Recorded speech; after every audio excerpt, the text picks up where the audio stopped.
learning to believe in Jesus as the Messiah and the Son of God. So if you've got it, we're going to read through the whole of the chapter this morning. And I don't know if the clicker's working, so I'll get you to do it at the back. There we go. So just remembering as we read through the purpose for John, and truly Jesus did many other signs in the presence of his disciples, which are not written in this book. But these are written that you may believe that Jesus is the Christ, the Son of God, and that believing you may have life in his name. So we're going to read through the whole chapter. Follow along. It might be a little small on the screen, but I'll read it out loud. After this, there was a feast of the Jews, and Jesus went up to Jerusalem. Now there is in Jerusalem, by the sheep gate, a pool, which is called in Hebrew Bethsaida, having 5 porches. In these lay a great multitude of sick people, blind, lame, paralyzed, waiting for the moving of the water. For an angel went down at a certain time into the pool and stirred up the water. Then whoever stepped in first after the stirring of the water was made well of whatever disease he had. Now a certain man was there who had an infirmity 38 years. When Jesus saw him lying there and knew that he had already been in that condition a long time, he said to him, "Do you want to be made well?" The sick man answered him, "Sir, I have no man to put me into the pool when the water is stirred up. But while I'm coming down, another steps down before me." Jesus said to him, "Rise, take up your bed and walk." And immediately the man was made well, took up his bed and walked, and that day was the Sabbath. The Jews therefore said to him, who was cured, "It is the Sabbath. It is not lawful for you to carry your bed." He answered them, "He who made me well said to me, 'Take up your bed and walk.'" Then they asked him, "Who is the man who said to you, 'Take up your bed and walk'?" But the one who was healed didn't know who it was, for Jesus had withdrawn, a multitude being in that place. So afterwards Jesus found him in the temple and said to him, "See, you have been made well. Sin no more, lest a worse thing come upon you." The man departed and told the Jews that it was Jesus who had made him well. For this reason the Jews persecuted Jesus and sought to kill him because he had done these things on the Sabbath. But Jesus answered them, "My Father has been working until now, and I have been working." Therefore the Jews sought all the more to kill him, because he not only broke the Sabbath, but he also said that God was his Father, making himself equal with God. Then Jesus answered and said to them, "Most assuredly I say to you, the Son can do nothing of himself, but what he sees the Father do, for whatever he does, the Son also does in like manner. For the Father loves the Son and shows him all things that he himself does, and he will show him greater works than these, that you may marvel. For as the Father raises the dead and gives life to them, even so the Son gives life to whom he will. For the Father judges no one, but has committed all judgment to the Son, that all should honour the Son, just as they honour the Father. He who does not honour the Son does not honour the Father who sent him. Most assuredly I say to you, he who hears my word and believes in him who sent me has everlasting life, and shall not come into judgment, but has passed from death into life. Most assuredly I say to you, the hour is coming and now is, when the dead will hear the voice of the Son of God, and those who hear will live. For as the Father has life in himself, so he has granted the Son to have life in himself. And he has given him authority to execute judgment also, because he is the Son of Man. Do not marvel at this, for the hour is coming in which all who are in the graves will hear his voice, and come forth, those who have done good to the resurrection of life, and those who have done evil to the resurrection of condemnation. I can do nothing of myself, do nothing. As I hear, I judge, and my judgment is righteous, because I do not seek my own will, but the will of the Father who sent me. If I bear witness of myself, my witness is not true. There is another who bears witness of me, and I know that the witness which he witnesses of me is true. You have sent to John, and he has borne witness to the truth. Yet I do not receive testimony from man. But I say these things that you may be saved. He was the burning and shining lamp, and you were willing for a time to rejoice in his light. For I have a greater witness than John's, for the works which the Father has given me to finish, the very works that I do, bear witness of me, that the Father has sent me. And the Father himself who sent me has testified of me. You have neither heard his voice at any time, nor seen his form. But you do not have his word abiding in you, because whom he sent, him you do not believe. You search the Scriptures, for in them you think you have eternal life, and these are they which testify of me. But you are not willing to come to me that you may have life. I do not receive honor from men, but I know you that you do not have the love of God in you. I have come in my Father's name, and you do not receive me. If another comes in his own name, him you will receive. How can you believe who receive honor from one another, and do not seek the honor that comes from the only God? Do not think that I shall accuse you to the Father. There is one who accuses you, Moses, in whom you trust. For if you believed Moses, you would believe me, for he wrote about me. But if you do not believe his writings, how will you believe my words? So it's quite a lengthy passage. I'll try not to take too long, but there's a few things I just want to bring out about the passage that's got a lot of relevance for us still today. So we'll go back to the start there, and the first 4 verses there set the scene again for us that we're looking at. So it was a feast of the Jews. So we don't know which feast it was. There's 3 feasts that typically the Jewish people had to come back to Jerusalem for. So there's the Feast of Unleavened Bread, which is combined with Passover. There's the Feast of Weeks, which we better know as Pentecost. And there was the Feast of Tabernacles. So we're not sure entirely which feast it is that Jesus has gone up, but it appears like he's following the law and going up at the time of the feast to Jerusalem. So Jesus goes up to Jerusalem again, and keep in mind that already at this stage he's been having to go and escape back to Galilee, because every time he comes there he gets persecuted by the Jews, and that's only increasing the longer his ministry goes on. So when he's in Jerusalem, he comes by the sheep gate, a pool, which is called in Hebrew Bethsaida, having 5 porches. So this sheep gate, as best we know, it's on the northern side of Jerusalem as you come in. There's 4 main gates and a few minor ones. But this sheep gate was traditionally the gate where all the sacrifices came in. So all the sheep that were offered up for the sin offerings would come in and enter through this gate.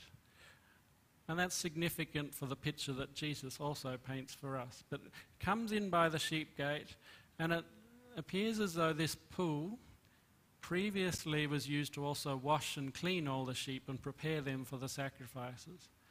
But by the time of the Romans, they'd built up a pool around it, and having 5 porches, so it's much like one of the flash pools you'd come to wash in at this stage, and no longer used for the sacrifices. So he comes to this pool called Bethsaida,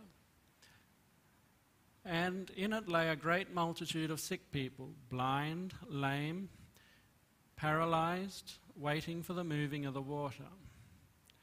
And I'll just note, for the angel went down at a certain time into the pool and stirred up the water. Then whoever stepped in first after the stirring of the water has made well of whatever disease he had.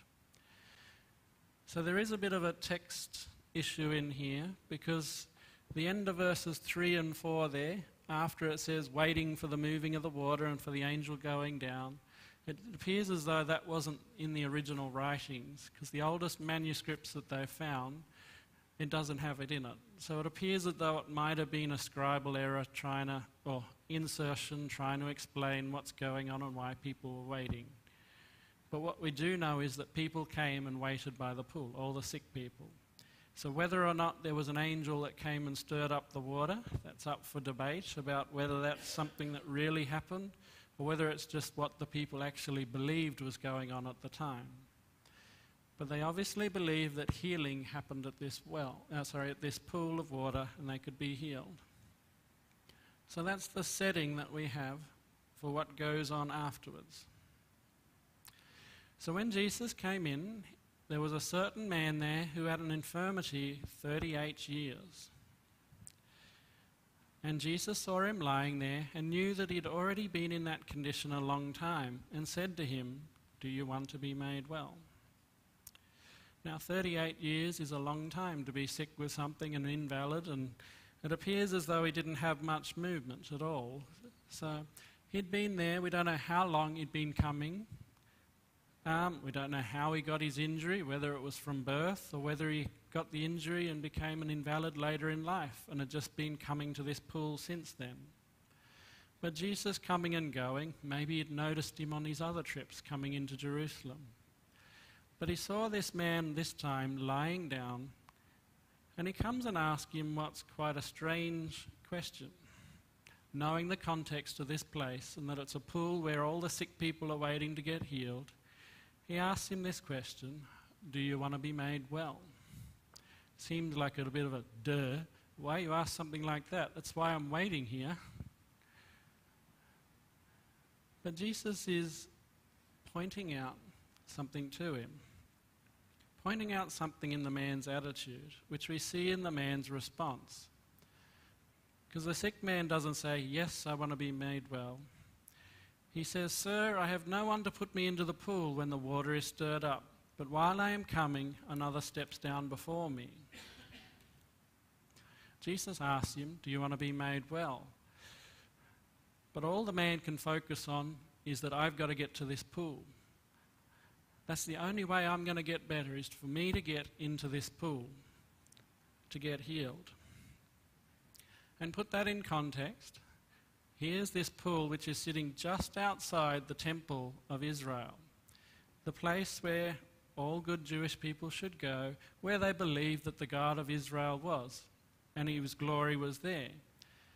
So he's sitting there with that as the backdrop, and he's got someone asking, do you want to be made well?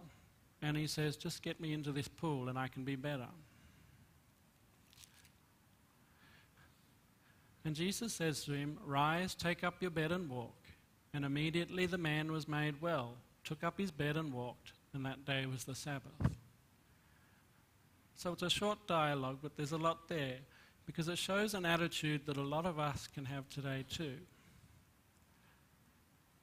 It's something just as simple as that, a little question, do you want to be made well? Because a lot of us are like this sick man. We know that there's stuff wrong in our life. We know that we have problems, whether it's an actual injury like this man, or whether it's other things that we feel are just holding us down in life. And we know that we want to get rid of it, but we start to focus on one particular way. There's only one way you can do it. And maybe that sickness, or maybe that thing, guilt or something that's in our life, has drawn us to come to church. And we start to focus on, if I can just come to church long enough, I know people get better when they go to church. So if I go to church and I can stay there, I'll get my turn of being made well. And it exposes an attitude of self-reliance. It's still reliant on me getting into this water, into this pool. I can be made better as long as I have the ability to get in there and do this. And Jesus, through his simple act, sets him right. He says, rise, take up your bed and walk. In effect, he's saying, you don't need it. You don't need this pool of water. You don't need to get up and go do it in your own ability. Rise, take up your bed and walk. That's not the way to healing. And as we'll see in the dialogue, it comes out more. He's saying, you don't need a system, you don't need a pool. What you need is God. You're standing beside the temple of God and you're looking to a pool instead of to God for your healing. You're still relying on yourself instead of God. Your eyes are on the wrong place. They're focused on the wrong way. And it's a very understandable thing when we get caught up like this man had. 38 years, he wanted to get well again. And that's all he could focus on, getting well. And he couldn't see the bigger picture of where he was and how he was living.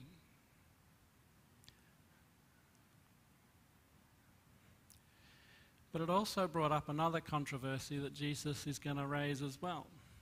And it's similar to this man who's sick for 38 years waiting in there. But this time, instead of it being a man who's invalid and couldn't move his legs, it's going to deal with another group of people who also can't move in the right way and can't come to God because their eyes are focused on the wrong thing. And this group is the Jews. And when it says the Jews here, it's referring to the Jewish leaders. So the religious leaders, those in charge of the temple and what's going on. So they said to him who was cured, "It is the Sabbath. It's not lawful for you to carry your bed." He answered them, "He who made me well said to me, 'Take up your bed and walk.' Then they asked him, 'Who is the man who said to you, "Take up your bed and walk"?' But the one who was healed didn't know who it was, for Jesus had withdrawn, a multitude being in that place. Afterwards Jesus found him in the temple and said to him, 'See, you've been made well. Sin no more, lest a worse thing come upon you.' And the man departed and told the Jews that it was Jesus who had made him well. And for this reason the Jews persecuted Jesus and sought to kill him because he'd done these things on the Sabbath." So we've got the setting, we've got the miracle that's happened. Jesus has healed the man who was sick for 38 years, who'd been sitting at this pool obviously a long time. And after he tells them get up, the man amazingly gets up and walks, something he hadn't done. Then you get the Jewish leaders who would have seen this man because they patrol the temple, they're there probably most of the time. And instead of being happy for the man who's been healed, all they can focus on is, you're doing something you're not allowed to on the Sabbath. Because by that stage, there'd been a lot of extra rules that have been made around what you could and couldn't do on the Sabbath. You're not allowed to do anything that's considered work. You're not allowed to light a fire. You're only allowed to walk a certain distance on the Sabbath day. And they'd made many, many rules about what you could and couldn't do on the Sabbath. And carrying your bed was considered work. So when they saw him, instead of being happy, all they said is, "You're not allowed to do that. You're breaking the law by carrying your bed. It's the Sabbath. Can't you respect the Sabbath?" The man pleaded innocence. "He who made me well said to me, 'Take up your bed and walk.'" So once they realise he's just doing what he's told, again, they're not focused on this man's healed. They're out to get someone who broke the Sabbath. There's someone breaking God's law. We're going to get in trouble here. So they said, "Who's the man who said to you, 'Take up your bed and walk'? Who's told you you can break the Sabbath laws that we're meant to follow?" The man didn't know, for Jesus had withdrawn. And again, it shows us something about Jesus and also this man who was healed. Jesus wasn't out looking for praise and adoration. Jesus was there taking pity on those who needed it, those who were really struggling and genuinely needed help to get better. But all these Jewish people, in contrast, could be concerned about is, we must keep the law, we must keep these rules. So Jesus after found him in the temple and said, "See, you have been made well. Sin no more, lest the worst thing come upon you." That's quite a thing if you think about it. A man who's been invalid for 38 years, he's probably wondering what could have been worse than that. I've been stuck here. I can't even make it to the pool on my own yet. What's going to be worse than that? So Jesus is obviously concerned too with how a person lives. Because he says, "Sin no more, lest a worse thing come upon you." And just hold that in mind when we get to Jesus' defense that he gives to the Pharisees, because that comes into play as well.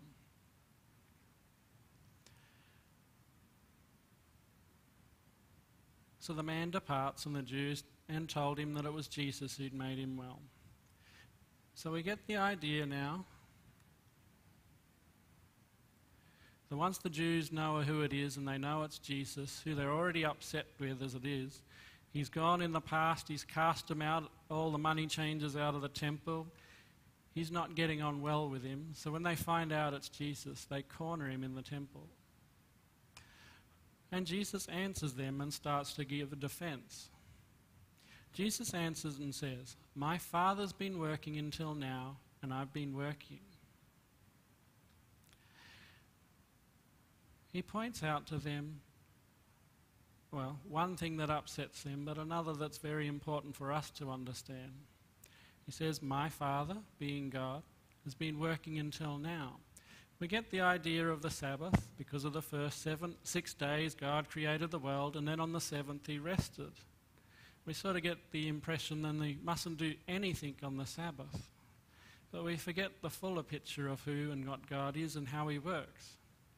Because even though God rested on the Sabbath, he didn't stop sustaining the world, he didn't stop doing things for mankind. He was still in communion with man, walked with man, Adam in the garden. And even this very priesthood that they're part of, they have to work on the Sabbath. They still have to do their sacrifices. They still have to go about their business. So Jesus points out that work is required on the Sabbath. And all he's doing, and his crime he's pointing out in their eyes, is doing what the Father says. And that only makes the Jews all the more, or want to kill him all the more, because he broke not only the Sabbath, but he said that he was that God was his Father, making himself equal with God. So now he'd broken the law on two accounts in their eyes. Not only was he a Sabbath breaker, but he'd committed blasphemy. He'd said he was equal with God. And the penalty for blasphemy, according to the law, is stoning to death straight away, which is what they're looking to do. So Jesus had to act quickly, and this is his defense that he gives. Most assuredly I say to you, the Son can do nothing of himself, but what he sees the Father do, for whatever he does, the Son also does in like manner. For the Father loves the Son and shows him all things that he himself does, and he will show him greater works than these, that you may marvel. For the Father raises the dead and gives life to them, even so the Son gives life to whom he will. For the Father judges no one, but has committed all judgment to the Son, that all should honour the Son just as they honour the Father. He who does not honour the Son does not honour the Father who sent him. We'll leave it there. So again he repeats it. I'm just doing what my Father does. My Father does good on the Sabbath. I'm doing good on the Sabbath. There was a man in need. I saw it. I acted and I healed. I'm doing exactly what the Father does. Only what I see him do is what I do. And just so you're aware, there's going to be even greater things than this that's going to happen, than a man being healed. Because the Father brings people to life, even so I, the Son, am going to give life to those who need it. In effect, he almost did the same here. This man who couldn't move, he gave him a new life, a chance to get up and to walk, to live life like everyone else.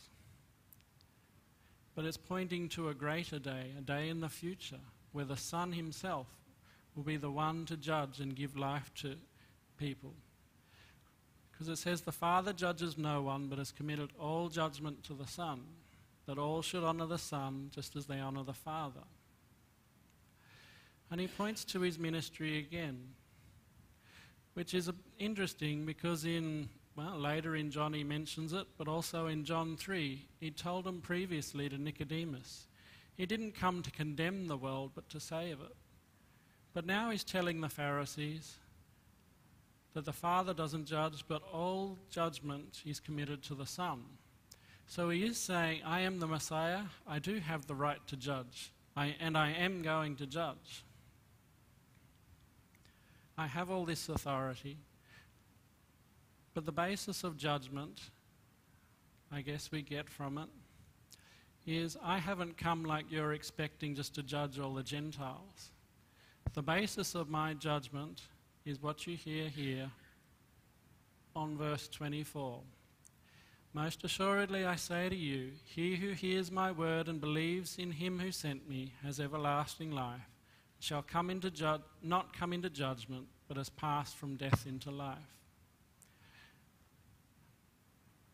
I have authority from God to judge. I am who I say I am. And I'm going to do what the Father does. The Father isn't judging anyone yet. So I'm not judging yet.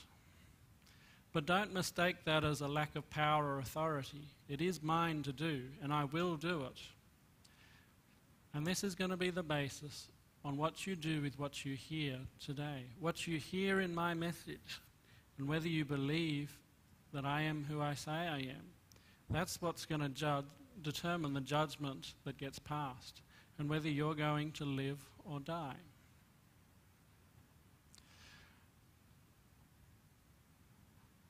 And to drive it home, he goes on, "Most assuredly I say to you, the hour is coming and now is, when the dead will hear the voice of the Son of God, and those who hear will live. For as the Father has life in himself, so he has granted the Son to have life in himself, and has given him authority to execute judgment also, because he is the Son of Man. Don't marvel at this, for the hour is coming in which all who are in the graves will hear his voice and come forth, those who have done good to the resurrection of life, and those who have done evil to the resurrection of condemnation. I can do nothing of myself. As I hear, I judge, and my judgment is righteous, because I do not seek my own will, but the will of the Father who sent me."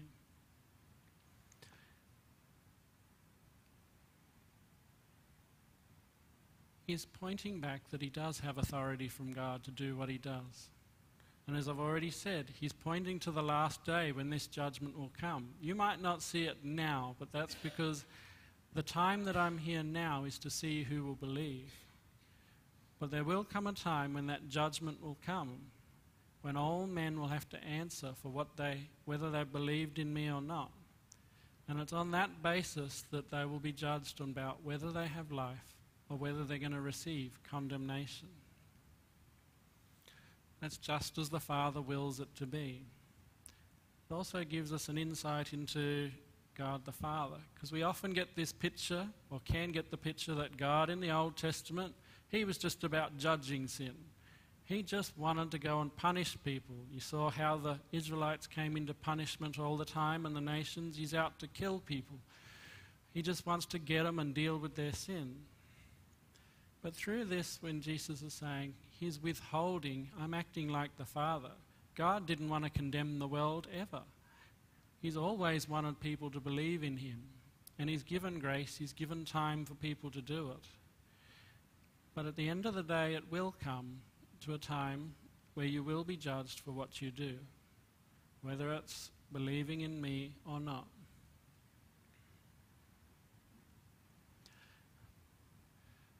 And he realizes that they're not going to believe in his testimony for what he says of himself. And he says, if I bear witness of myself, my witness is not true.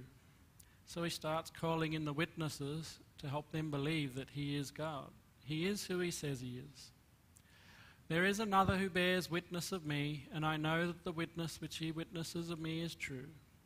You have sent to John, that's John the Baptist, and he is borne witness to the truth. So his first witness is John the Baptist. And he knows they don't believe it. So he calls out another one in verse 36. I have a greater witness than John's. For the works of the Father has given me to finish, the very works that I do bear witness of me that the Father has sent me. So he's telling him, you've gone and talked to John. He said I'm the Son of God. Look, you've just seen me heal this man. No one can do that except God himself.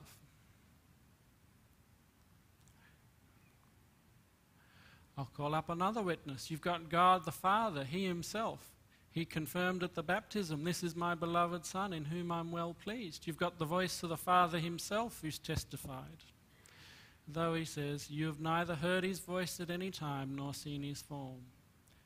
So even though they, as the religious leaders in the temple, should have known God, they were ignorant of him.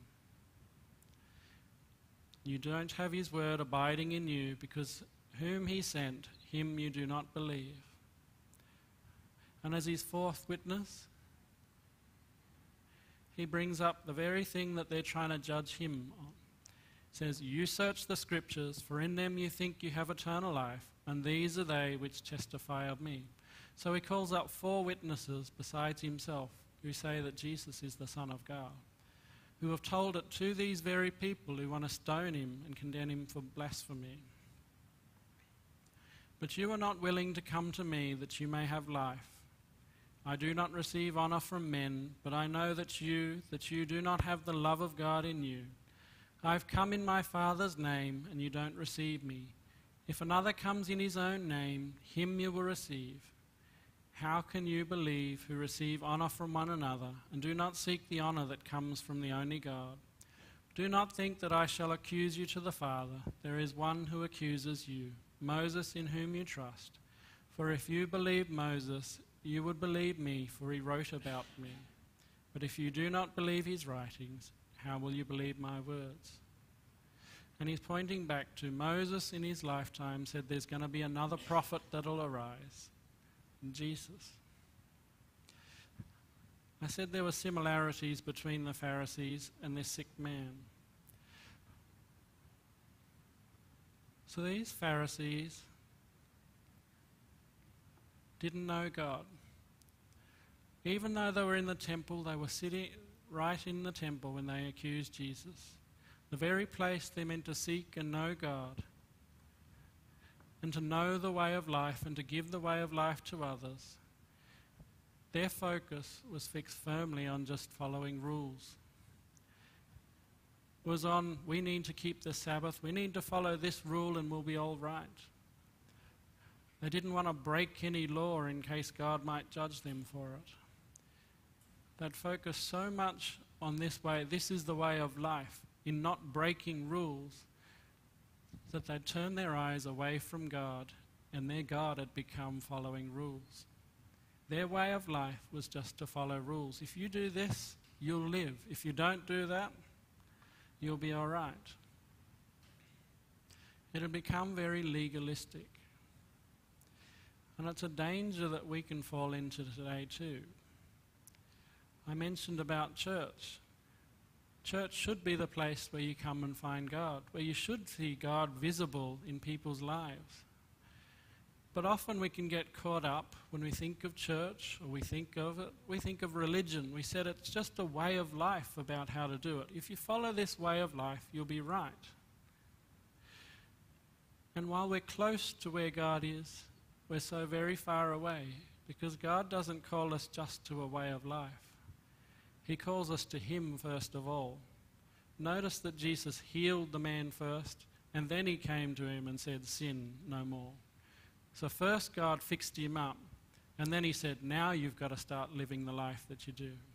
Not the other way around. You've got to follow a set of rules to get life. He gives it to those who want it and are willing to ask Him.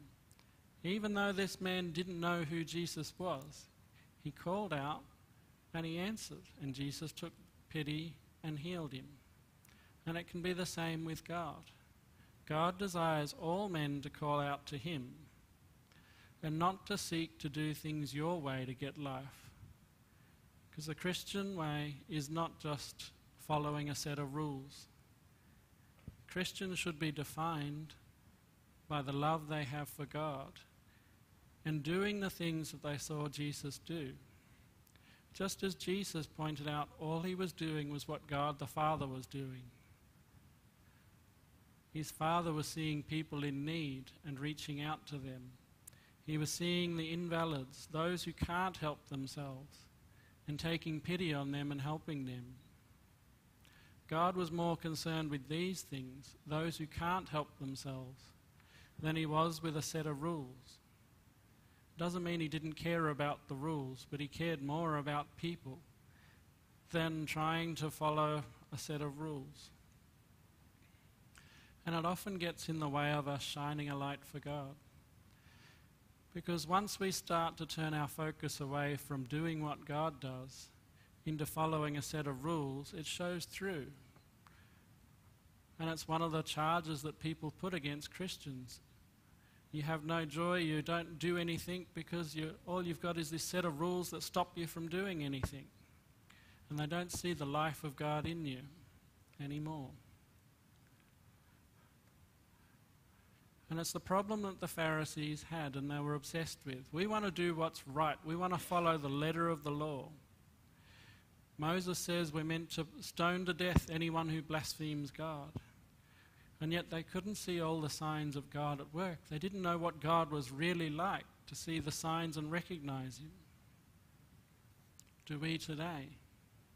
Can we see God working in today? Or do we put our focus on all just our surroundings and what's going on? Are we about our Father's business in the world we're in? Or do we just want to call out our rules to everyone else, you should be living this way, and attacking them when they don't? And we forget that we're all the beneficiaries of God's grace. And we need to focus more on that and less on the rules. And as we spend time with God the Father and Jesus his Son, he will shape us to live like he does anyway. And probably one of the best ways it shows through, or one of the best tests that we've got for that is, how much time do we spend in prayer? How much time do we actually spend interacting with God himself? The scriptures, it's good, we need to do it, we need to know it. But the Pharisees did that and they missed God. Do we actually come to God and expect him to be there? Do we have a real relationship with God? Do we know he loves us, and do we love him? Or do we just love our rules and a method of going about life? Because we can control that then if it's a method. We know that if we do A, B, C and tick those boxes, we're right. And it shows a prideful life. Do we go to him in our hour of need? Do we go to him when God gives us blessings? Pray without ceasing is one thing that we're told to do. Do we do it? Is our life defined by our love for God and how we look to him in every aspect of our life? Or is our life defined by a set of rules? So there's a challenge in this passage, because in many ways we can read it and we find it easy to judge all the Pharisees and just say how blind they are. But until we actually look at our lives and see the similarities, we're just like them. We're finding faults with others, and we're not being real with ourselves and with God. It's always easier to find faults with someone else than it is with ourselves. Maybe you're like this man here who'd been invalid for so many years. It might not be a physical infirmity. Like I said, most of us, a lot of us carry a lot of guilt around in life. And it drags us down the same way. It stops us from living life the same as this man, as though you can't walk. You could have done things that you hate and you're just trying to hide and cover up. And you think, okay, if I just do enough good things now, or if I'm involved around the right people, it'll fix it. It doesn't. The only way to fix it is to ask the one who can, and that's God. So I'll leave us with the challenge there of turning our eyes to Jesus and not being proud and seeing how he can change our life. See this sign, and that we can truly believe that Jesus is who he says he is, and that he wants to give us life and not to condemn us. He has that power, but he's withheld it to give us time to make a choice to believe him, rather than judging us on what we deserve, which is condemnation now. Let us choose to believe him. I'll just pray. Heavenly Father, we thank you for your word. Lord, more than that, I thank you that you're alive and in our lives today. You've given us your Spirit to dwell with us, to be with us through every step of the day, Lord. You're with us through life, through the ups and downs. And Lord, you're not out to condemn us, but you want to give us life. Just pray that we'll learn to be more like you, more like your Son, Lord, seeking to do your will, Lord, and seeking to share that good news with others, just as you did with us, that there is life, that there is a relationship with you that we can have, Lord, and to live it out and let it shine in the world today. Just pray that in Jesus' name. Amen. So we're just going to close now with our last song, Our God is an Awesome God.